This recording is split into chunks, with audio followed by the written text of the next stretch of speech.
arrivée. C'est notre Lorraine. C'est une paysanne qui parle. Notre Parisienne est arrivée. Mais oui, Madame Belote, depuis 2 jours. Jamais qu'elle est belle, notre Gustave. Je ne voulais pas croire que c'était ma fille quand elle a descendu de l'auto. Mais oui, son monsieur l'a mis en auto. Oh, elle a eu la tête de trouver une si bonne place, hein. Et moi qui ne voulais pas la laisser partir à Paris, quoi, c'est un vieux garçon, riche comme Crésus. Il a fait fortune en vendant de tout et de rien. Des autos, des maisons, des chevaux, des cochons, des strokes américains. Il n'a pas encore fait faillite. Et il n'a été inquiété qu'une fois par la police. Oh, c'est un malin singe, allez. Mais un brave homme tout à fait, le cœur sur la main, pas fier. Et tout. C'est bon, qui m'a dit. Soyez tranquille pour votre fille, qui m'a dit. J'y tiens comme à la prunelle de mes yeux, à votre Ginette. Il l'a baptisée Ginette parce qu'il dit que c'est un nom plus à la mode que Gustave, qui dit. Oh. Je n'ai pas toujours roulé auto, qui dit. Et je sais ce que c'est que d'avoir été chez les autres. Oh, il serait encore valet de chambre s'il n'avait pas su faire que m'a raconté la Gustave. Il nous a embrassés tous comme du bon père avant de partir. Et il reviendra dans 15 jours pour ramener encore notre gaillard en auto, la vénarde. Elle a été vite à se dégager, hein. Par exemple, elle n'a pas été longue non plus pour mettre tous en dessous chez nous, la mandrine. Et ça ne me va pas, moi, ça, non. Rien n'est plus assez bien pour elle, vous pensez. Entrez donc, Madame Belote, vous verrez les belles affaires qu'elle nous a rapportées. Allons donc, la blanche, qui fait danser tout notre monde avec le sacré phonographe là qu'elle leur a donné. On n'entend plus que ça toute la journée. J'en ai la tête cassée, moi. Arrête-toi un instant, ton perroquet, donc Gustave, et montre plutôt à Madame Belote tous les actes mutuaux que voudrait que je me mette pour être belle. Elle est folle, ma pauvre Madame Belote. Regardez voir la belle robe pervenche là, en crêpe Georgette, qu'elle dit. Non, mais vous voyez une grosse dondon comme moi, avec l'espèce de fils trop courte là en purs oignons. Oh, j'aurais l'air d'une enfant de cœur, moi.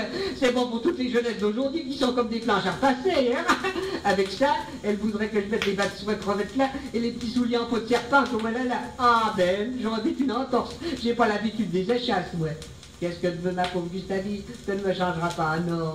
T'auras beau faire, je n'enlèverai jamais mon corset cuirasse, non.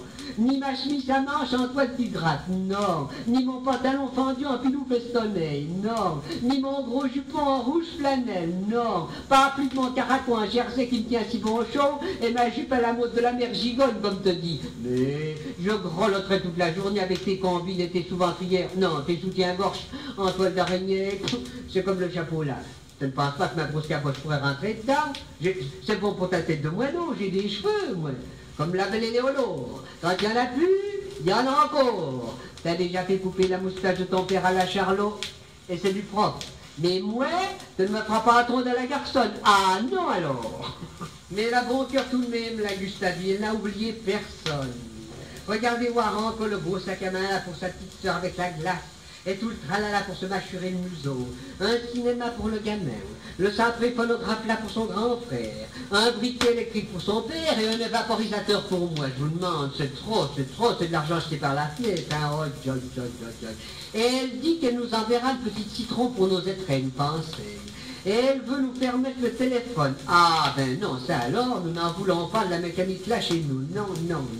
On est déjà bien assez espionnés comme ça par ses voisins, c'est bon.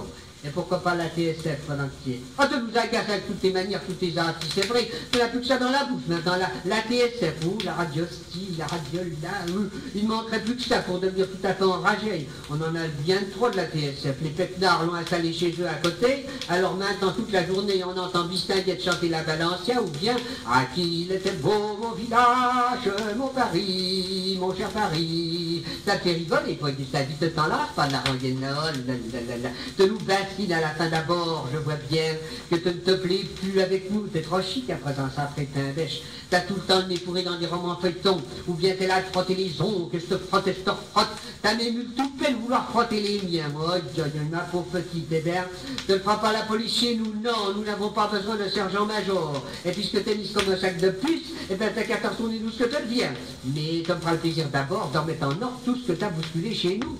C'est un vrai champ de bataille, ma pauvre Madame Belote, où une vache ne retrouverait plus son veau. Un peu plus, elle aurait enlevé le bois de lit pour mettre le sommier par terre. C'est la mode qu'elle dit, avec des coussins. Non, mais ce n'est pas si belle Fatma ici, ma fille. Et surtout, ta biscuit de ménager les fromages qui sèchent sous le lit, ou sans ça t'aura faire à mouette. Il n'y a pas de meilleur endroit, voyons. Je vais penser, mademoiselle réclame une baignoire. Elle dit que ça lui manque, qu'elle a l'habitude de se tremper tous les matins. Mon Dieu, dans ma pauvre enfant. Eh bien, il n'a pas fallu longtemps pour qu'elle prenne des mauvaises habitudes. Et t'as plus d'heure dans les fontaines, hein? Où est-ce qu'on en serait s'il fallait seulement se laver les pieds tous les jours, voyons. Il est bien temps de se droguer quand on est malade. Comment? Il y a une toilette dans la chambre. Mais bien sûr qu'il y a une toilette dans la chambre. Et une belle garniture en payant sa fleur, encore le pot de chambre pareil et tout et tout. Mais c'est pas pour s'en servir de la toilette là, c'est pour la parade. Il n'y a qu'une fois que Monseigneur l'évêque s'en a servi quand il a vu pour la confirmation. Eh bien si jamais toute Marie, tu seras bien contente de la trouver pour ta nuit de noces, la toilette là. Eh ah, en attendant, tu feras comme nous. Tu viendras te débarbouiller à la cuisine, sur la pierre en haut. Et puis je te le dis encore une fois, ma pauvre garce, si l'hôtel n'est pas à ta convenance, eh bien t'as qu'à prendre des clics et des claquettes et trouver ton beau monsieur dans ton nouveau village. Tu sais, celui que tu chantes si bien. Oh, qu'il était beau mon village, mon Paris, mon cher Paris.